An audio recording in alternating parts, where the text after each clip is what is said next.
Hello दोस्तों, आप लोग कैसे हैं। उम्मीद करती हूँ कि आप लोग बहुत ही अच्छे होंगे और आप लोगों के दुआ और आशीर्वाद से मैं भी बहुत अच्छी हूँ।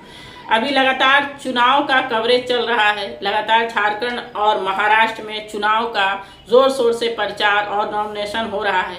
हर जगह पार्टी में तोड़ फोड़ देखा जा रहा है। कहीं विधायक को खरीदने की पॉलिटिक्स अपनाई जा रही है। कई जगह से पैसा भी कवर किया गया है गाड़ी से। ये सारा चीज़ छुपा नहीं हुआ है, लेकिन जो सबसे ज़्यादा मुख्य मुद्दा चुनाव में सामने आया है वो मुख्य मुद्दा है योगी के द्वारा कहा गया एक सेंटेंस, बटोगे तो कटोगे।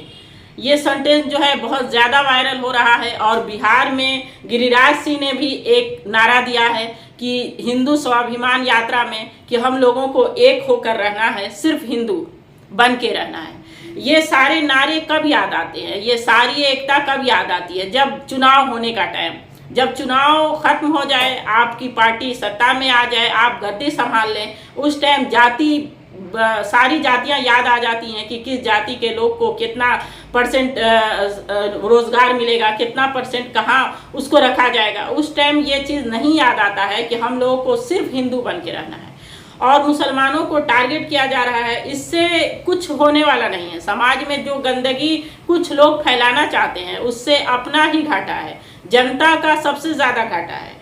अगर आप इस नारे से आगे जा रहे हैं तो आप ये मत समझें कि सिर्फ एक पक्ष को ही किनारे रखा जा सकता है। जिस पक्ष पे अभी वार हो रहा है, ये चुनाव जीतने के बाद आप पर भी वार होगा। ये इस पार्टी ने कभी किसी को ना छोड़ा है और ना छोड़ेंगे, क्योंकि लगातार पीएम मोदी जब प्रधानमंत्री की कुर्सी पर बैठे हैं तब भी कह रहे हैं कि हिंदू खतरे में है और हिंदू को एक होने की ज़रूरत है। ये कैसा खतरा, कहाँ खतरा है? आप किस खतरे की बात करते हैं जब पीएम मोदी खुद कहते हैं कि मैं पूरे देश को अच्छे से संभाल रहा हूँ, कहीं कोई भी प्रॉब्लम नहीं है। और सबसे ज़्यादा प्रॉब्लम कहाँ है? जहाँ डबल इंजन की सरकार है। जैसे आप यूपी में देख लें, लगातार हिंदू मुस्लिम वाली घटनाएं लगातार हो रही हैं और कुछ ना कुछ नया न्यूज़ रोज डेली सुनने को मिलता है। तो वहाँ पर ऐसी घटनाएं जहाँ योगी जी कहते हैं कि यहाँ पे कानून का राज है, यहाँ पे कोई भी लड़की कहीं भी जाए सुरक्षित है, चाहे गहना पहन कर जाए या कुछ भी पहन कर जाए, कितनी भी रात में जाए, लेकिन वो सुरक्षित है, कहीं कोई छेड़छाड़ नहीं है। और यूपी से ही, उत्तर प्रदेश से ही ज़्यादा घटनाएं सामने आ रही हैं और जिसका असर बिहार में अभी ज़्यादा दिखने लगा है, क्योंकि जब से गिरिराज सिंह ने हिंदू स्वाभिमान यात्रा निकाली और उसमें ऐसे ऐसे सेंटेंस बोले हैं जिससे बिहार में एक नई स्थिति देखने को मिल रही है और लगातार उसका असर दिखने को मिल रहा है। और गिरिराज सिंह का ये कहना है कि हिंदू खतरे में है और मैं जिस पद पे बैठा हूँ उस पद पे रहकर मैं हिंदुओं की मदद नहीं कर पा रहा हूँ, मुझे घोर चिंता सता रही है, मुझे रात को नींद नहीं आती है कि हिंदुओं को इन खतरों से कैसे हटाना है। उनका ये कहना है कि अगर मुसलमान एक थप्पड़ मारते हैं तो आप लोग इकट्ठा हो जाएं, 100 थप्पड़ उसे मारें। ये किस तरह का समाज हम दे रहे हैं और किस तरह की राजनीति कर रहे हैं? क्या गद्दी के लिए आप आपस में ही सब लोगों को लड़ाएंगे?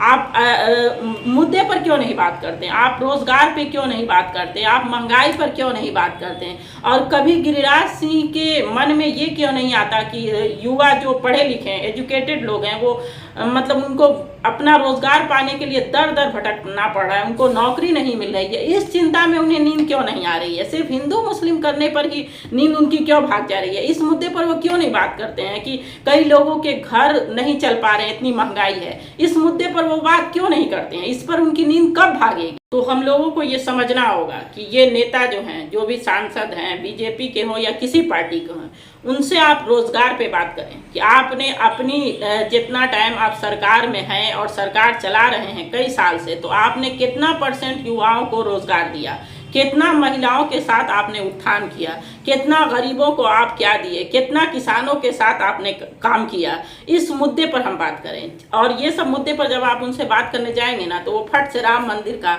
मुद्दा लेकर चले आएंगे। लेकिन देखिए, धर्म अलग जगह पर है, लेकिन अगर हम रोजगार नहीं करेंगे और हम कमाएंगे नहीं तो अपने परिवार का भरण पोषण कैसे करेंगे? अपने बच्चों को कैसे हम आगे ले जाएंगे? और उनकी शिक्षा पे भी बात करना है, क्योंकि शिक्षा अगर सही होगी और शिक्षित हमारे बच्चे रहेंगे तो आगे भी इस मुद्दे पर वो लड़ाई झगड़ा नहीं करेंगे। क्योंकि जब भी कहीं भी लड़ाई आप देखिएगा तो कम शिक्षित लोग जो सही जानकारी नहीं रखते वही धर्म के नाम पर लड़ाई करते हैं और जो पढ़े लिखे लोग, एजुकेटेड लोग हैं और समझदार लोग हैं, वो कभी धर्म पे बात नहीं करेंगे, वो अपने रोजगार पे बात करेंगे, अपनी शिक्षा पे बात करेंगे।